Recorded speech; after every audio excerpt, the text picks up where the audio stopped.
panibagong araw at panibagong pag-asa na lang po sa atin guys. Ngayon po pala ay nagre-ready tayo para sa aming lakad mamayang gabi. Dahil kami nga pong mag-asawa ay naimbitahan para maligo sa Batangas, isa sa magandang resort sa Laia. Kaya po guys, abangan nyo po ang aming mga ganap.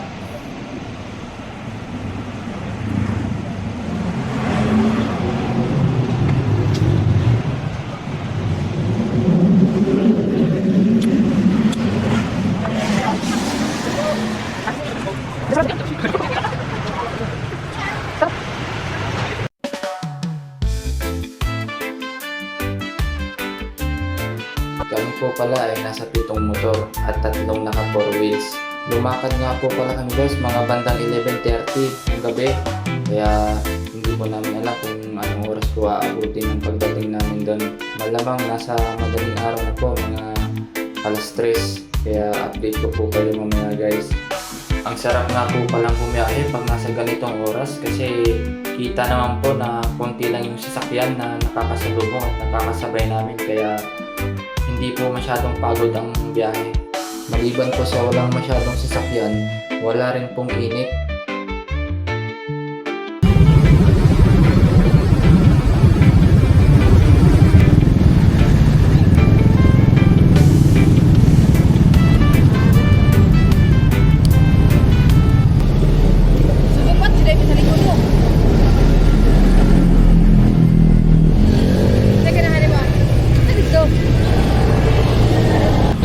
Santa Rosa. Stop over po muna kami. Pahinga. Tayo-tayo kasi masakit yung puwet. Mahalo.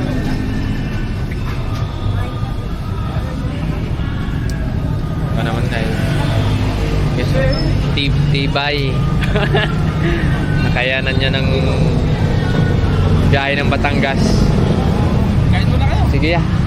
Ito nga po guys ang una naming stopover at nagpasya nga po muna kaming kumain dito.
Wala pa ko lang sisi kaya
At ito na po guys, sisimulan na po natin ang ating sadya kung bakit tayo naririto. Yun po ay ang maligo at damahin ang ganda ng dagat at ang linaw nito. Bukod po sa magandang tanawin at magandang panahon, tayo po talaga ay makapag-enjoy. Iba po talaga sa pakiramdam guys kapag nasa ganito kang lugar. Madadama mo yung kapayapaan at marerelax mo ang bawat oras. Hindi gaya na nasa syudad ka, mabigat sa pakiramdam at puro problema ang nasa isip. Kaya guys, pag may pagkakataon na kayo makapag-relax, subukan nyo rin pong pumunta dito sa Laia, Batangas. Tsak po na matutuwa kayo at masisiyahan.